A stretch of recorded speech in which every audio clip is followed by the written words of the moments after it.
시장은 굉장히 어려운 시장이라고 생각하고요. 앞으로 어떤 시장 상황은 조금 더 어려워질 수 있다.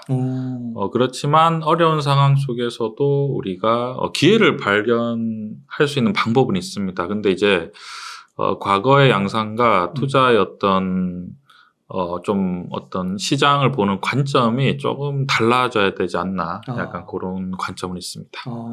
그 좀 보실 때 예? 조금 위험하다? 아니면 좀 조심해야 된다? 이런 예? 뭐 금리나 뭐 어떤 유동성? 뭐 어떤 측면 같은 게 있을까요? 저는 이제 시장을 볼 때 주로 시장이 사실은 굉장히 혼란스럽잖아요. 힘들고 혼란스럽고 저는 우리가 이제 실전으로 투자를 하다 보면 느끼는 게 주식 투자라는 게 공부를 해서 할 수 있는 게 아니고 하면 할수록 어려워요. 그러니까 하면 할수록 더 어려워지는 게 시장이라고 생각하거든요. 네. 근데 그 원인이 뭐냐면 너무 이제 당연할 수밖에 없는 게 기본적으로 모든 시장 그리고 경제는 화폐 단위의 1부터 시작을 하잖아요. 기준점이. 근데 우리가 늘 사용하는 화폐, 그러니까 결국 달러, 기축통화의 달러의 가치는 지금도 움직이고 있거든요.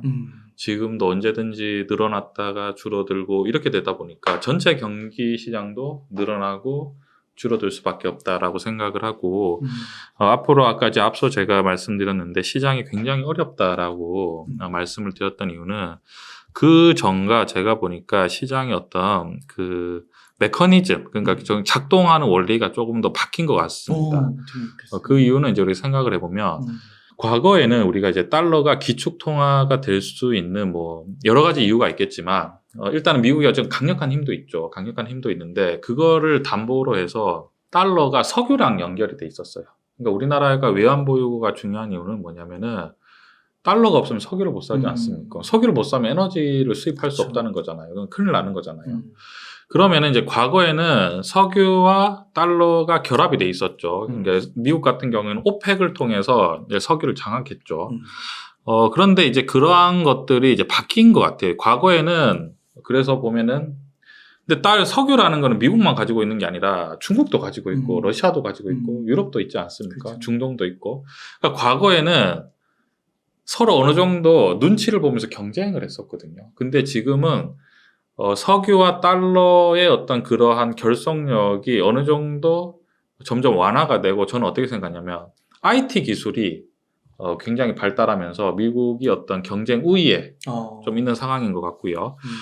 과거에 우리 웅달님께서 제 오프라인 스터디 때 아마 1회 때 그죠? 거기 때 참여를 했었는데 그때 1년 전이죠. 작년 6월 달에 제가 그때 벌써 1년 됐네.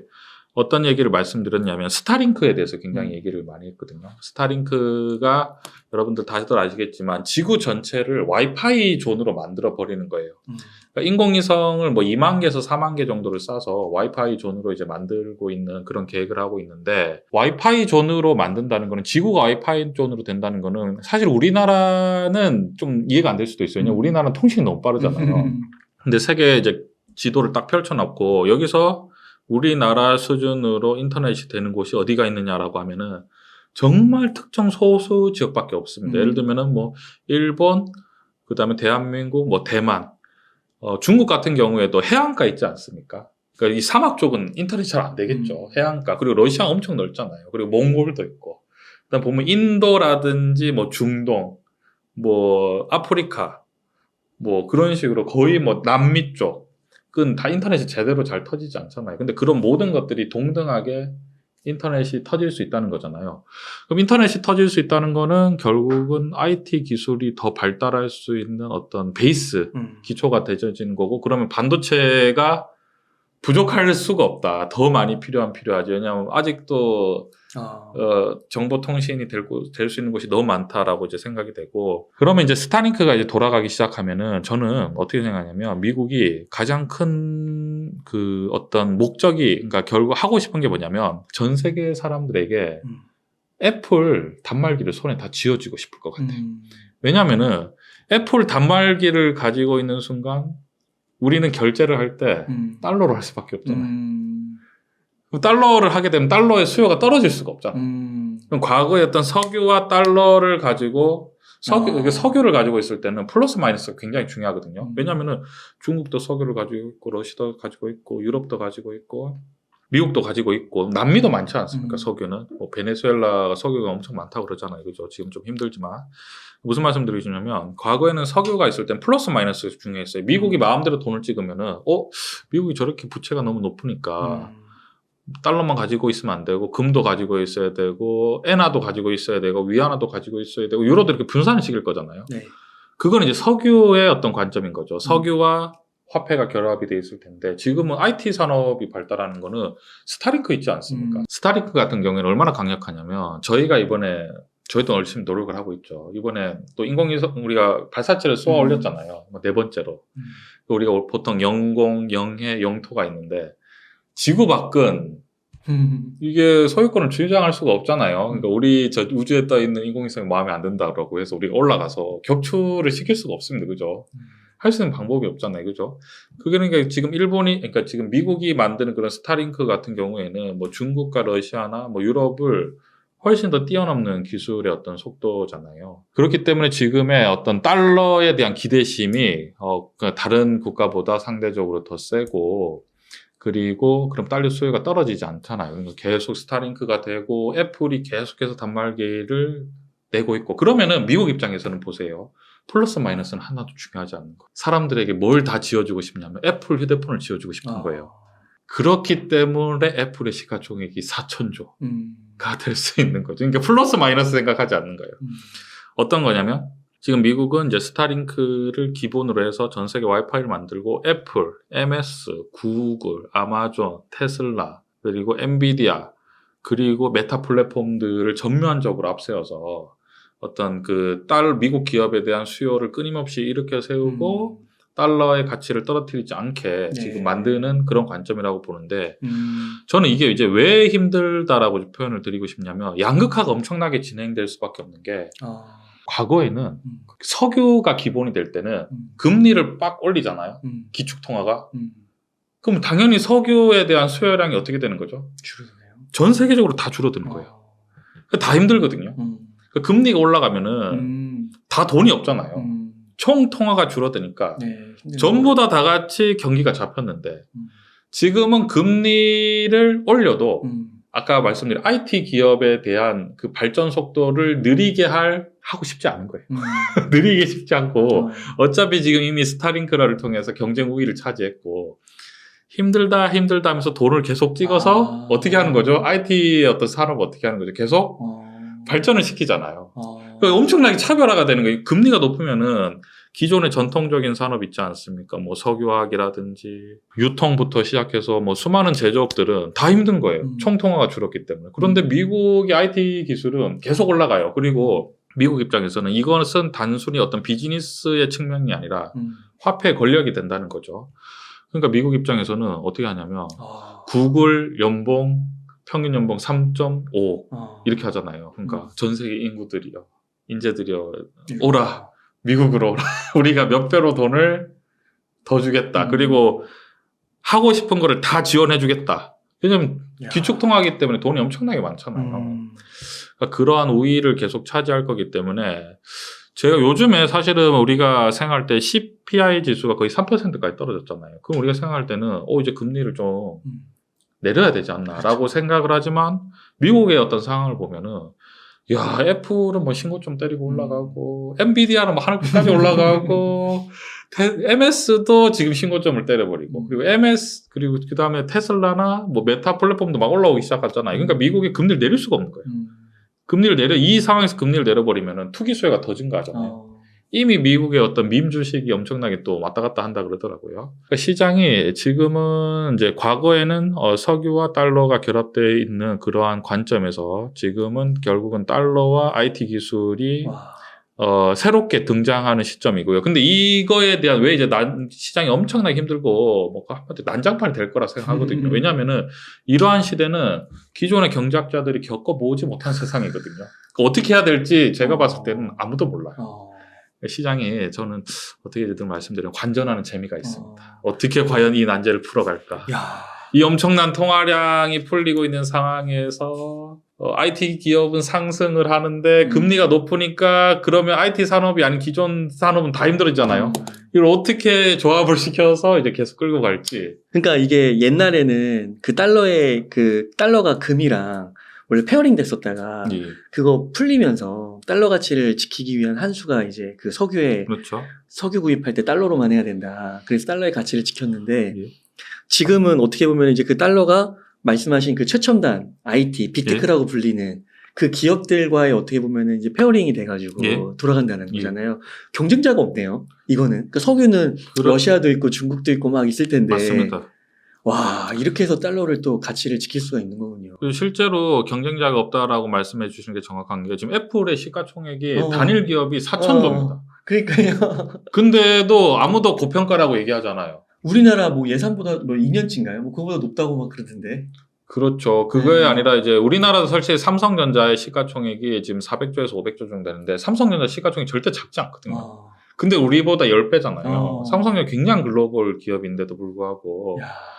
그러니까 뭐 사실 어떤 주가의 어떤 우리가 흔히 말하는 계산적인 방법, 기업 가치를 구할 때 어떤 애플의 4,000조는 이해가 되지 않는데 미국의 전략이 달러를 그러니까 전 세계 모든 사람들의 지금 손에 단말기를 애플을 쥐어줘야 되는 게 목적이라고 생각하면 이제 이해가 되는 거죠. 저렇게 하려고 저렇게 하는 거구나. 약간 그런 것들이 이해가 되는 거죠. 야, 그렇구나. 근데 과거에도 보면은 이제 공부를 하다 보면은 미국 같은 경우에는 어떤 그 금융을 굉장히 좀 선도하는 그런 지금 위치에 있잖아요. 이제 하는 거 보면은 과거에 보면은 JP 모건이 과거에 철도를 장악을 하면서 굉장한 막대한 부를 만들거든요. 근데 거기에서 이제 한 단계 레벨업 되는 게 어떤 거냐면 에디슨한테 투자를 했어요. JP 모건이. 그러면서 이제 전기에 대한 그런 것들에 대한 엄청난 그 전기가 얼마나 그 큰 산업이에요. 전 세계를 뒤엎어 버리잖아요.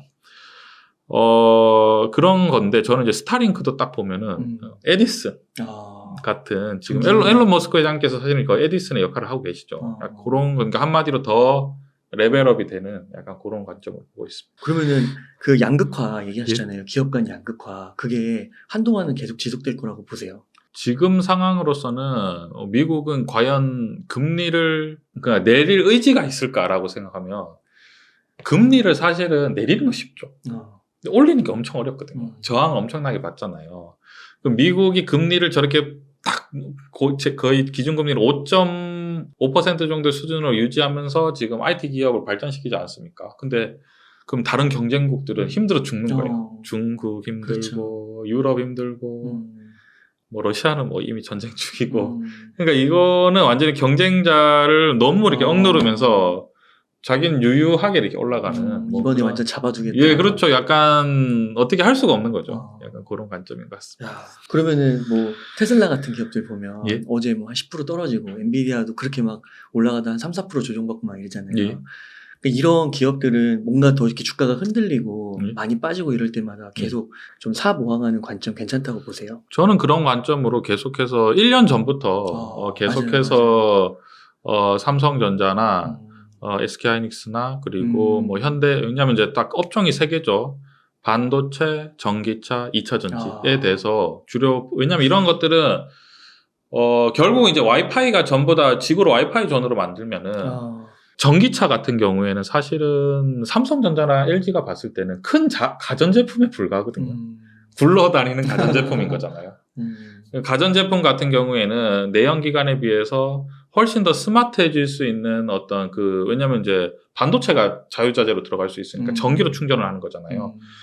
그러니까 이제 휘발유로 동력을 내버리면은 뭐 반도체라든지 이런 스마트한 기계가 이제 조금 더 제한적일 수 있겠지만 어차피 배터리는 뭐 휴대폰에도 들어가는 거 어디든지 다 들어가는 거기 때문에 훨씬 더 스마트해질 수 있기 때문에 그런 관점으로 봤을 때는 뭐 인공지능과 결합을 해서 반도체와 전기차, 2차 전지 이런 것들은 사실은 계속해서 제가 이제 꾸준히 근데 이제 이게 어려운 게 뭐냐면 시장이 고금리지 않습니까? 그리고 아까 말씀드렸지만 기존의 경제학자들이 겪어보지 못한 그런 세상이거든요. 그렇기 때문에 저는 변동성이 엄청 커질 거라고 생각을 해요. 그러니까 늘 위험 관리를 해야 되기 아. 때문에 그래서 저는 거의 뭐 1년도 훨씬 넘게 됐죠. 계속 주식을 한 주씩, 두 주씩 맞아요. 계속 사모으기 했는데 음. 요즘에 이제 참 좋은 게 이제 과거에 웅달님께서 저희 그 오프라인 스터디 오실 때 처음 그때 진짜 서러웠거든요. 삼성전자 그때 아마 5만 7천 원 맞아요. 가격이고 그때 거의 5만 2천 원까지 떨어졌던 것 같아요. 그때 막 사라고 계속. 예, 그때 이제 꾸준히 이제 왜냐면 그때 스타링크 때도 말씀드리면서 맞아요. 꾸준히 사모았는데 그래도 지금 삼성전자 같은 경우 많이 올랐죠. 예, 올랐고 저는 보통 미국 같은 경우에도 ETF를 말씀드리면 보통 나스닥 100 예, 기술주 중심. 왜냐면 기술이 계속 발달하면서 저는 어떻게 생각하냐면 기술이 발전한다 이런 생각보다는 기술이 발전하면서 달러의 가치가 강해진다. 이 포인트로 보는 거예요. 그러니까 이 산업이 발달하기, 이 산업의 성장성이 있기 때문에 이 산업에 투자하십시오. 이게 아니라 이 산업이 성장해야지만이 지금 결국은 본질은 종이일 뿐이고 부채 덩어리인 달러가 유지가 된다. 야, 저는 그렇게 생각하십니다. 야, 이거 대박인데요. 예, 그런 관점으로 보는 거. 와. 예, 예. 이런 건 어떻게 공부하시는 거예요? 공부를 이런 공부 같은 경우에는 기본적으로 하기 위해서는 우리가 흔히 말하는 이제 경제가 엄청 뭐랄까 험난하게 발전해가는 게 있는데, 우리가 흔히 예를 들면 뭐 로스차일드라든지, 예, JP 모건의 어떤 그 역사가 쭉 있습니다. 그러니까 은행 이제 처음부터 이제 시작을 해서 거대 은행이 돼가는 그런 과정을 바탕으로 해서 기본적인 이제 경제 어떤 고전 예를 들어서 그 국부론이라든지 그다음 일반 이론 같은 거를 보면은 이제 결부를 시키면은 예 충분히 이런 것들을 알 수가 있게 되는 거죠. 예. 대단하십니다. 그러니까 그때 제가 오프라인 처음에 갔을 때도 예. 그때 로스차일드 얘기하시고 그 전쟁 속에서 예. 그 자녀 교육 시키는 거 예. 그런 거 얘기하고 막 그러셨었는데 예. 스타링크 얘기하고 일론 머스크 얘기하고 결국은 그런 것들이 이제 어떤 말씀 들으시냐면 방금 로스차일드나 JP 모건이나 어떤 그 경제학자들의 말씀 들으면서 뭘 말씀드리고 싶냐면 그러니까 결국은 그 돈이라는 거는 우리 많은 사람들이 돈이라고 생각해야지만이 돈이 될 수 있는 거잖아요. 그러니까 그 과정이 어떤 과정을 겪어서 이게 돈이 되는지 그거를 좀 알 수 있으면은 훨씬 더 이제 쉽게 투자를 할 수 있죠. 그러니까 그런 걸 알게 되면 주식 시장의 어떤 변동성도 너무 이해가 되는 거죠. 왜냐하면은 돈 자체도 내일 어떻게 될지 모르겠는데 기업이라는 거는 그냥 돈 하나에 파생되는 하나의 줄기밖에 되지 않거든요. 본질적으로 돈이라는 거는 산업도 산업, 기업도 기업이지만 국가 같은 경우에는 왜 사회적 기반 산업이 있잖아요. 공기업.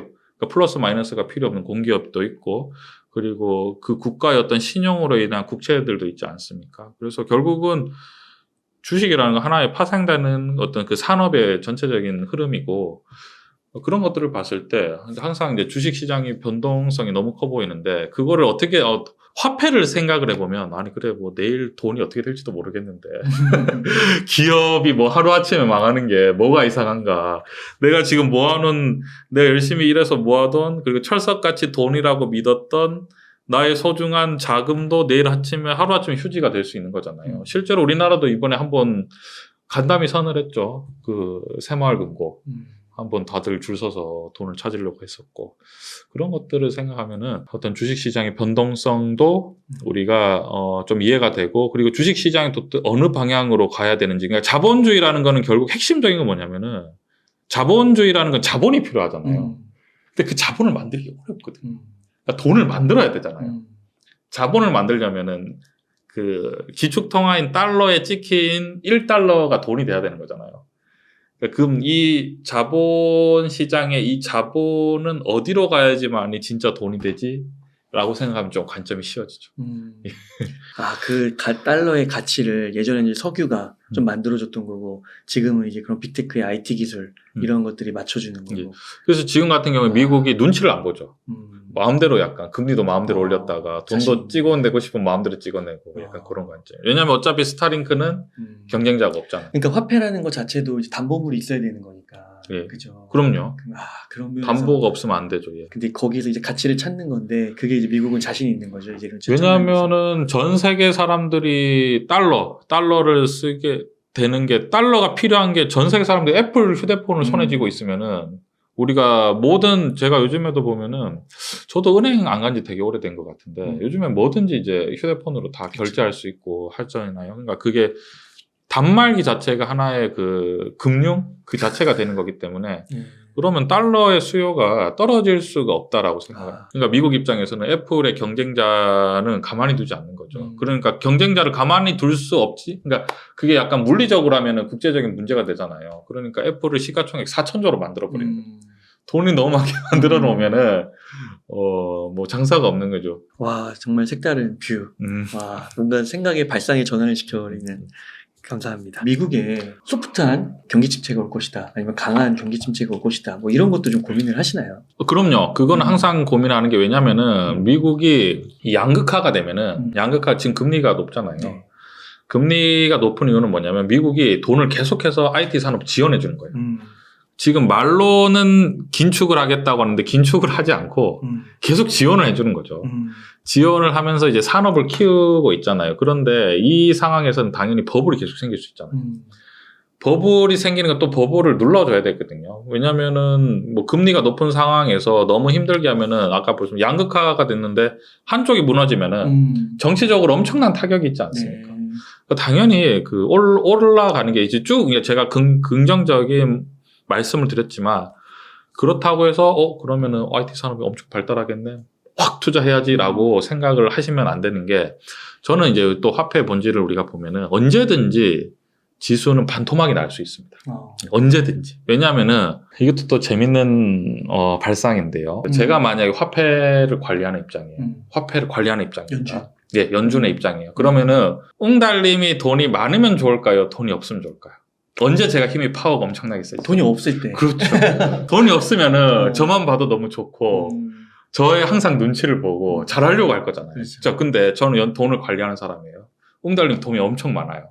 그럼 어떻게 될까요? 제가 권력이 세질까요? 약해질까요?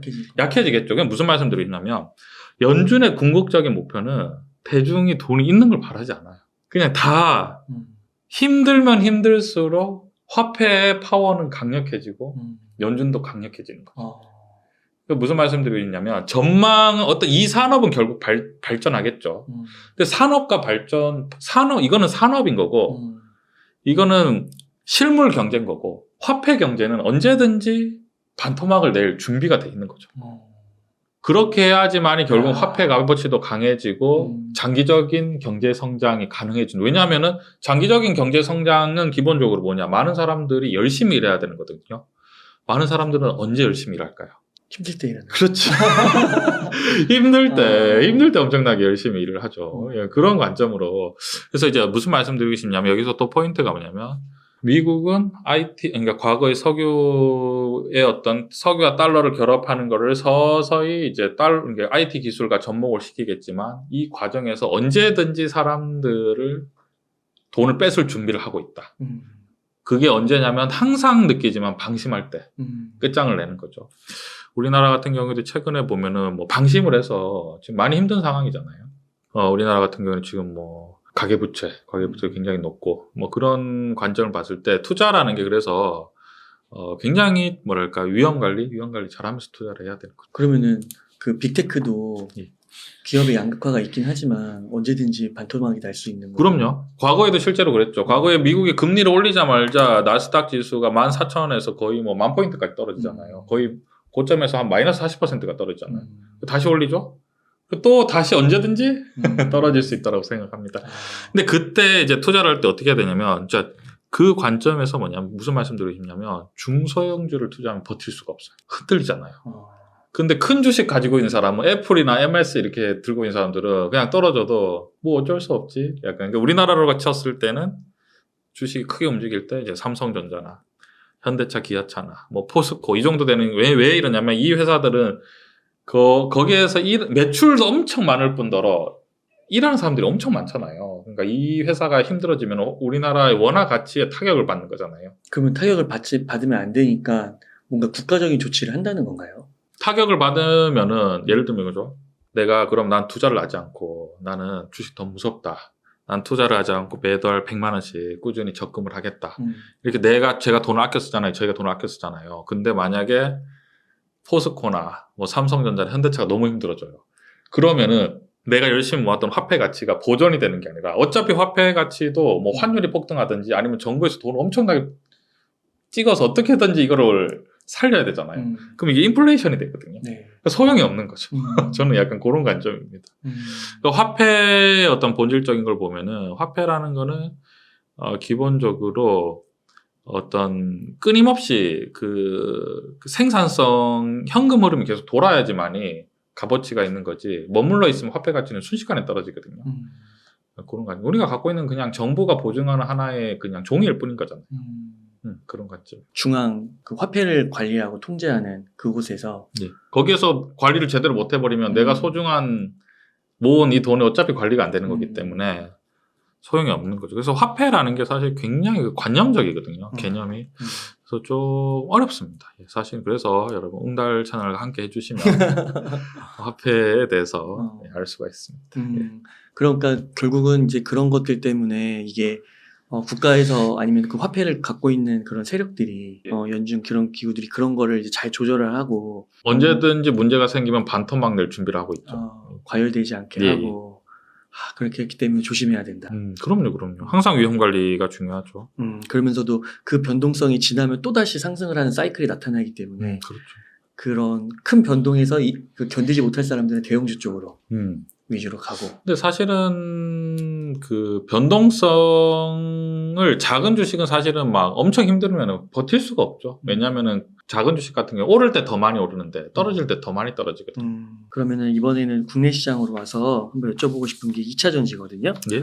그 2차 전지가 굉장히 주목을 받고 있고 예? 최근에 정말 많이 오른 그런 대장주들도 있고요. 예? 2차 전지 현상 좀 어떻게 보고 계신가요?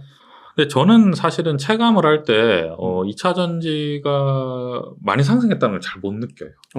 왜 그러냐면 네. 사실 2차 전지의 큰 대장주는 LG 에너지 솔루션이 우리나라에서는 사실은 제일 크고 그리고 삼성 SDI 있지 않습니까? 또 크지 않습니까? 근데 이 주식들은 거의 못 올랐었거든요.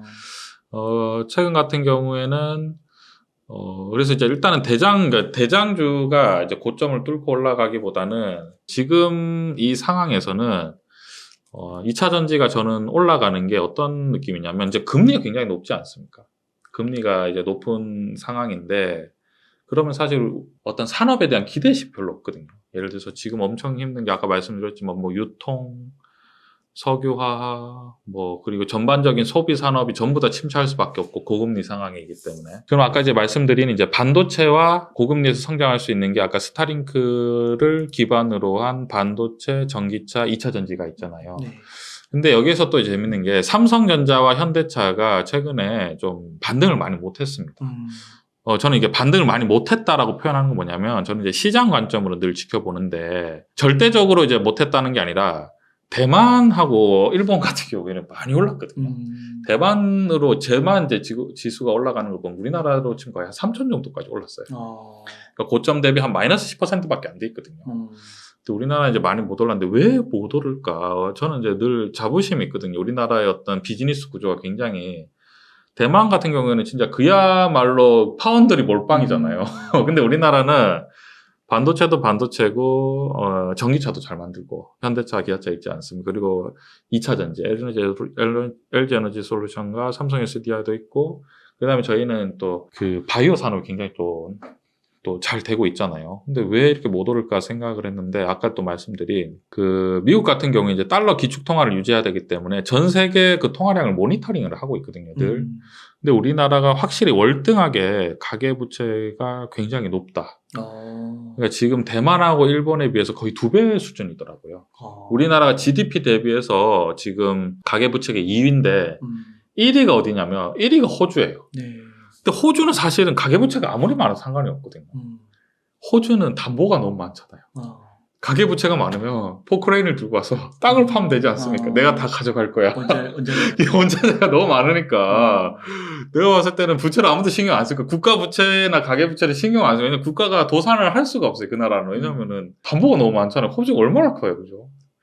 철강석하고 자원이 너무 많은데 우리나라 같은 경우는 지금 가계부채가 이제 2위 정도 되는데 이제 그러면 큰 돈들이 뭔가 우리나라에 투자를 할 때 약간 가계부채 상황을 보면서 언제든지 위기가 닥칠 수 있으니까 네.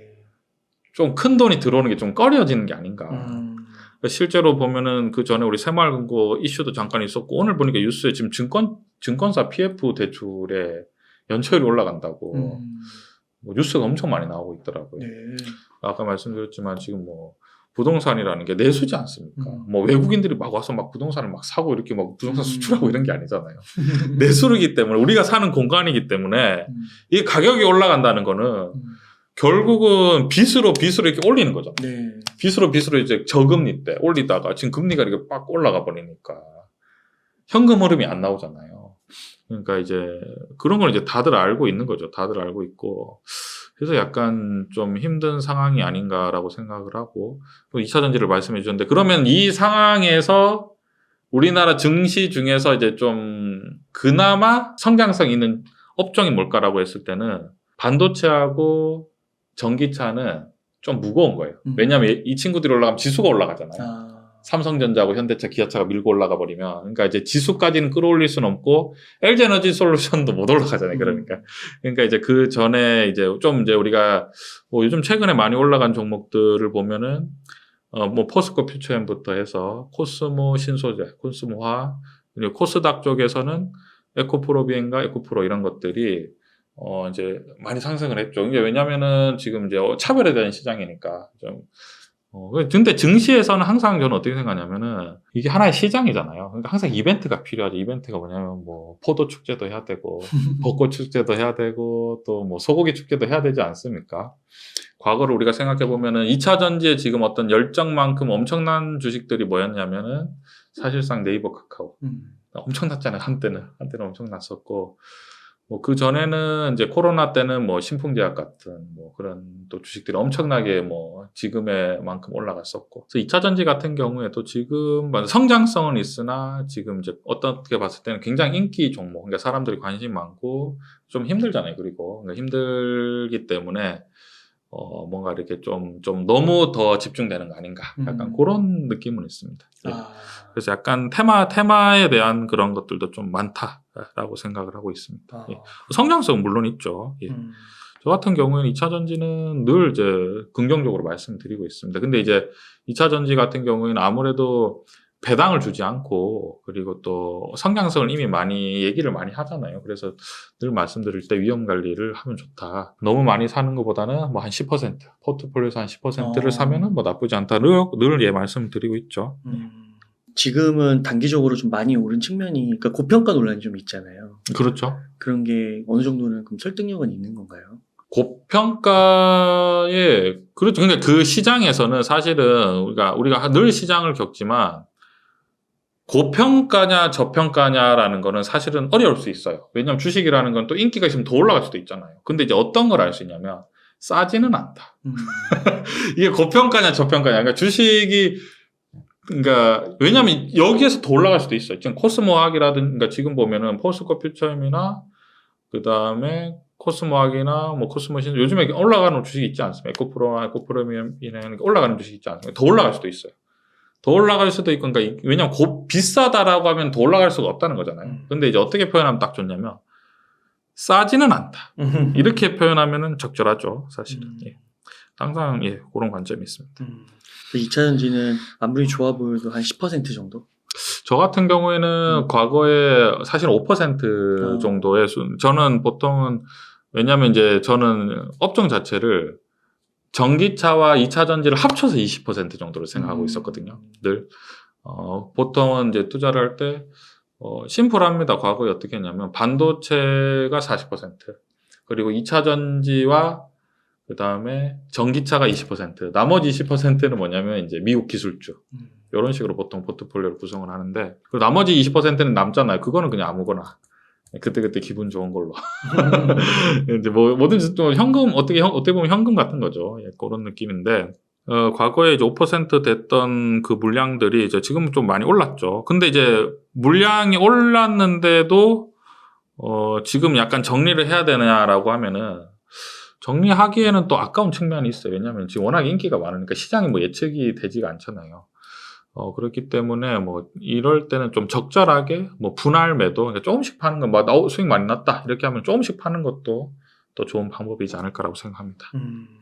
그러면 또 2차 전지와 함께 또 부각되고 있는 게 그 인공지능에 대한 관심이 많아지면서 반도체 분야가 주목받고 있잖아요. 그럼요. 그리고 반도체도 아까 한 40% 정도까지 생각하신다고 했는데 예. 여전히 좋아 보이시나요?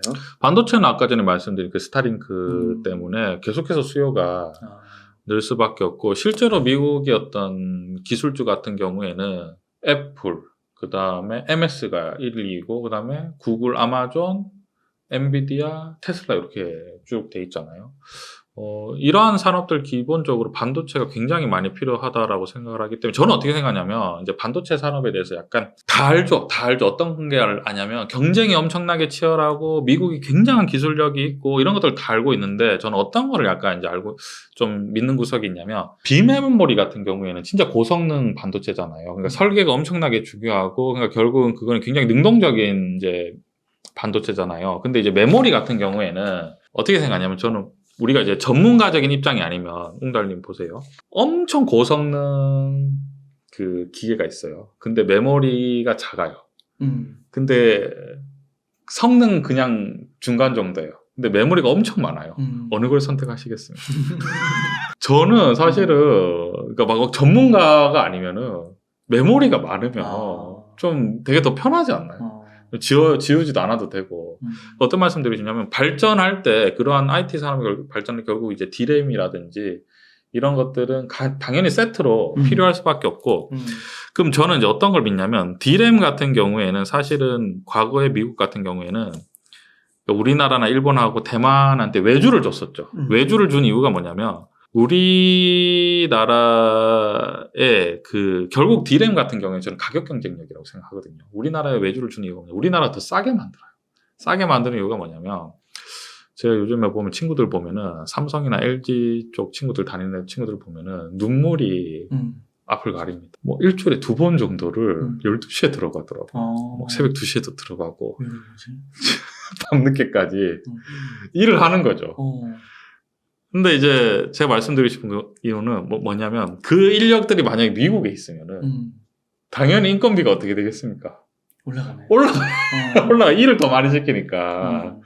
근데 우리나라 같은 경우에는 뭐 이렇게 말하면 좀 슬프지만 그 야근을 두려워하지 않죠. 왜냐면은 웅달님이랑 저는 야근에 강하지 않습니까? 왜냐면 저희는 야자세대잖아요. D램 같은 경우에는 굉장히 중요한 부품이긴 하나, 어떤 비메모리와 다르게 지금 미국이 자꾸 이제 과거에는 외주를 줬던 걸 가져가려고 하잖아요. 근데 저는 어떻게 생각하냐면, 그렇게 하면은 D램 가격이 비싸질 거잖아요. 그럼 똑같은 비슷한 가격으로서는 저 우리나라를 따라올 수 없던 게, 그러니까 이제 전 세계에서 우리나라 교육률이 굉장히 높잖아요. 이 정도 고급 인력을 이 정도로 부려먹을 수 있는 그런 나라는 있나?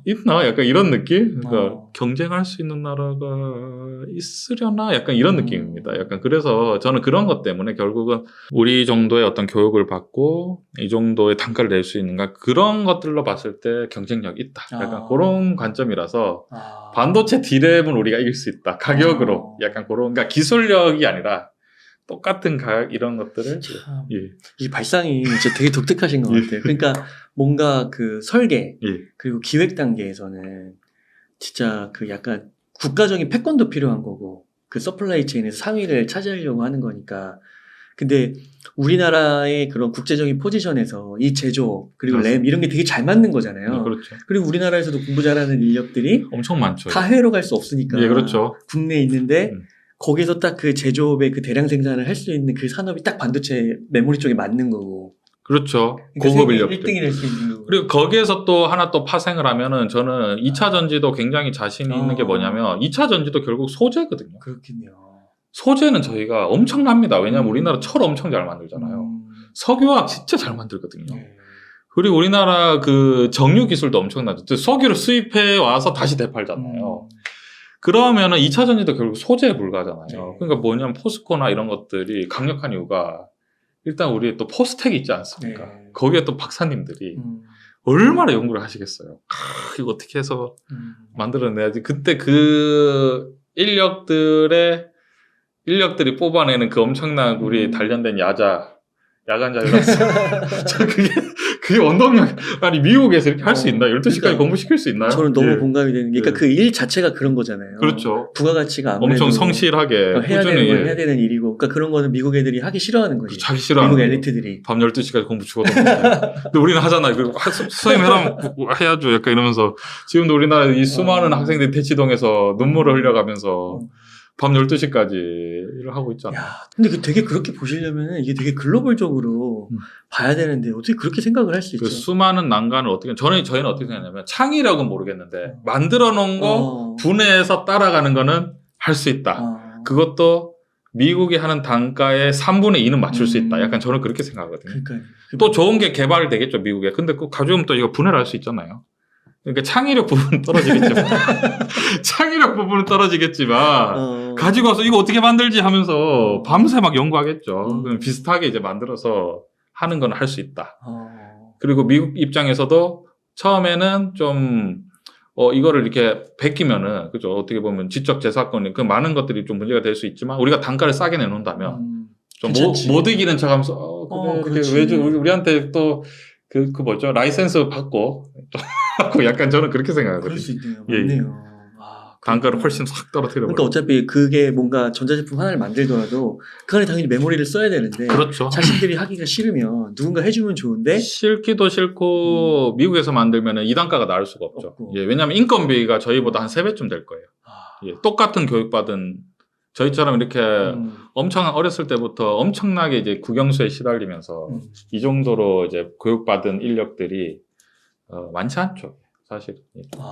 그런 관점에서 봤을 때 삼성전자와 SK하이닉스가 맞습니다. 그 그리고 밑에서 또 소부장, 2차전지, 2차전지에 또 그 밑에 있는 소부장들 기회가 있다. 그리고 전기차도 마찬가지고. 예. 그러면은 그 IRA로 그게 원래 사실 중국이 또 그런 거 잘할 수 있는데. 그래서 중국 인력하고 이제 비교를 하는 거잖아요. 중국 인력을 저는 이길 수 있다 생각해요. 예. 그리고 또 IRA 같은 걸 막아주고. 그것도 그런데 야자로 야간제 학습으로 제일 막아낼 수 있다 생각합니다. 저는. 예, 우리나라 이 교육열 좀 심하죠. 저희도 그죠. 뭐 늘 느끼지만 좀 너무 심하다. 그러면 2차전지 쪽도. 그렇죠. 소재니까. 그러니까 소재는 제가 봤을 때 미국이 잘할 수 있죠. 미국이 잘할 수 있는데 단가로 맞추면은 이렇게 뭔가 뼈와 영혼을 갈아서 이제 만들어야 되는데 그러니까 시간 엄청나게 막 해야 되잖아요. 그러니까 우리나라 사람이 제가 봤을 때 미국 사람 2-3사람 일을 충분히 할 수 있을 거라 생각하거든요. 야간 자율학습으로 단련됐을 때. 중국도 보면은 그 2차전지 조금 들어가면은 뭐 LFP랑 3원계 배터리 뭐 그런 게 있잖아요. MCN 있잖아요. 그럼 우리나라는 MCN이고 걔는 LFP고 두 개 경쟁하면 저희가 높다고 그러잖아요. 배터리가. 그러니까 그런 관점에서도 배터리도 반도체처럼 이길 수 있다. 그럼 이제 저는 이제 그런 게 이길 수 있다 이런 관점보다는 저는 이제 이 상대방을 이긴다 이런 관점보다는 우리 인력처럼 이렇게 뭔가 성실하게 이 고급 인력들이 이렇게 혹사되면서 친구들 보면은 눈물이 펑펑. 그러니까 저보고 많은 분들이 제가 매일 이제 그 온라인을 하고 또 이제 늘 스터디하고 하니까 되게 고생을 많이 한다라고 말씀해 주시는데 저는 이제 친구들, 대기업 친구들 보면은 또 울산에 계시죠? 저는 제가 봤을 때 그 친구들이 강도가 한 9에서 10 정도면 저는 한 7 정도기 때문에 굉장히 만족해 하고 있습니다.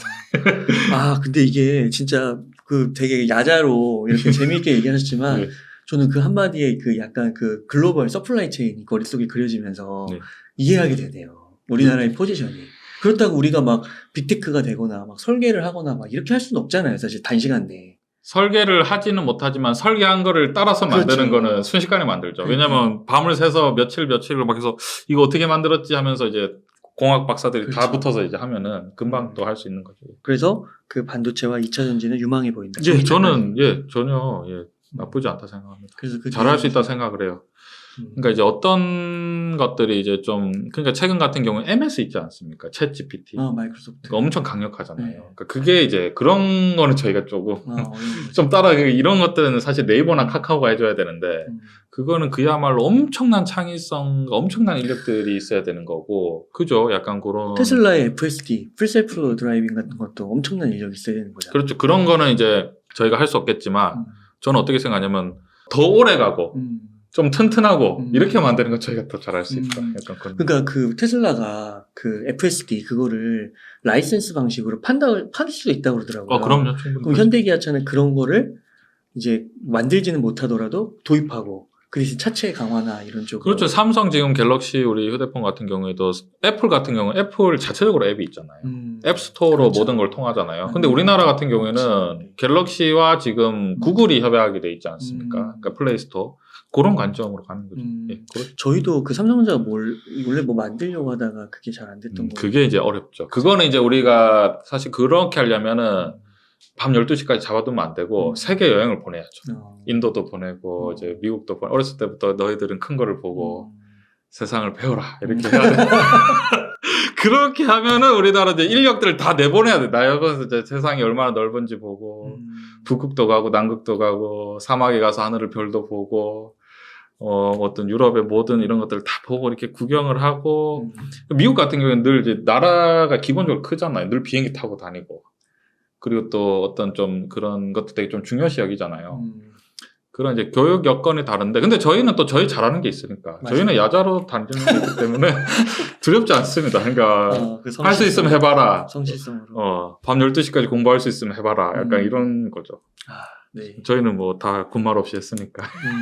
그 다음에 뭐 혹시 뭐 방산이나 예. 뭐 K-pop, 예. 뭐 K-엔터 이런 쪽은 좀 어떻게 보세요? 조금만 구체적으로 예를 들면 방산 같은 경우는 뭐 예. 가성비 예. 그리고 지정학적인 문제가 계속 대두돼 있고 예. 글로벌적으로 군비를 잘 안 쓰는 국가들이 많다고 그러더라고요. 근데 이제 우리나라는 어떻게 보면 분단 국가로서 계속해서 그런 쪽에 주의를 기울여왔기 때문에. 근데 기본적으로 방산 산업 같은 경우에는 사실은 러시아 우크라이나 전쟁이 있기 때문에 요즘에 이제 어떻게 보면은 수익이 많이 나는데 그게 이제 꾸준할 수가 없기 때문에 언제든지 뭐 러시아 우크라이나 전쟁이 사실은 우리가 끝이 나기를 바라야죠. 빨리 끝이 나기를 바라야 되기 때문에 또 이제 그런 것들이 좀 상황이 종료가 되면은 당연히 시장에서 이제 관심이 조금 덜 할 수 있다. 라고 생각을 하고요. K-엔터 같은 경우에는 기본적으로 하이브, 그리고 JYP, SM, 그리고 그 다음에 YG. 이를 굉장히 잘 하고 있다라고 생각을 합니다. 요즘에 또 워낙에 이제 넷플릭스 오히려 덕분에 굉장히 좀 뭐랄까 빨리 퍼지잖아요. 맞아요. 어떤 컨텐츠를 만들면은 전 세계적으로도 빨리 퍼지고 결국은 과거에 보다 어떤 K-팝이라든지 이런 것들이 더 이제 영향력이 있을 수밖에 없는 게 과거에는 사실은 우리가 생각해 보면은 음원 같은 경우에도 유통사 힘이 굉장히 강력했거든요. 근데 지금은 요즘에 누구나 저희도 지금 유튜브로 소통을 하고 있지만 유튜브에 올리든지 간에 아니면 다른 플랫폼들도 굉장히 많잖아요. 그렇기 때문에 저는 그런 엔터 산업을 어떻게 생각하냐면은 과거보다 훨씬 더 뭐랄까 경쟁력이 있다 이렇게 표현하기보다는 지금은 뭐냐면은 누구든지 실력만 있으면 공정하게 대우를 받는다라는 관점으로 봤을 때는 또 우리나라의 성실성이 또 한몫하지 않을까. 저희가 아이돌 같은 경우에 굉장히 어렸을 때부터 혹독하게 훈련하잖아요. 맞아요. 그것도 마찬가지죠. 아까 야자랑 똑같은 건데 이렇게 어릴 때부터 훈련할 수 있으면 해봐라. 약간 저희 그런 관점인 거죠. 아까 말씀해 주신 거 K-엔터 쪽은 약간 더 좀 윗단 창의성, 성실성을 넘어서 뭔가 예술, 창의 이런 쪽도 더 진입할 수 있는 영역이 있는 것 같은데요. 뭔가 이렇게 서플라이 체인 상에서 상위 레벨에 있는 게 K-팝은 거기까지 갈 수 있다 이렇게 좀 생각할 수 있지 않을까요? 그럴 수도 있죠. 근데 워낙에 이런 것들은 너무 좀 추상적이기 때문에 사실 왜냐면 이건 사실은 문화 예술 쪽이기 때문에 예술적인 측면이 굉장히 강하잖아요. 그래서 이런 것들은 좀 분석하기가 좀 굉장히 어렵지 않나라고 생각을 하고 저는 어떻게 생각하면 좋냐면 그러니까 엔터 산업의 어떤 성장성에 대해서 그러니까 긍정적으로 생각하신다면 포트폴리오로 뭐 최대 10% 정도는 투자하는 거는 굉장히 긍정적이라고 생각합니다. 저는. 그렇게 해서 이게 종합적으로 봤을 때 아까 그 미국 주식도 일부 가져가는 게 좋다. 예, 그럼요. 뭐 중국 경제나 이런 쪽을 보시나요? 중국 경제 같은 경우에는 최근에 좀 과거보다 기대심이 많이 떨어져 있죠. 그 기업 환경이 좀 뭐랄까 어떤 그런 정치에 의해서 많이 좀 좌지우지 좀 되는 그런 것들이 좀 있고 해서 과거보다 좀 신뢰가 떨어졌다라는 좀 생각이 들고요. 또 비즈니스 구조를 보면은 중국을 볼 때마다 좀 되게 재밌는 게 1위가 술을 만드는 회사입니다. 시가총액 1위가. 그리고 보면 2, 3, 4, 5위 정도가 대부분 은행이고요. 은행은 결국은 정부가 통제하는 거잖아요. 그리고 그 안에서 보면은 이제 통신이 있고 그다음에 2차 전지도 있긴 한데 어떤 전반적으로 봤을 때 어떤 성장성으로 봤을 때는 좀 지켜봐야 되지 않나. 너무 긍정적이지도 않고 부정적이지도 않긴 한데 좀 그런 건 좀 그런 느낌이 있습니다. 그러면은 마지막 질문.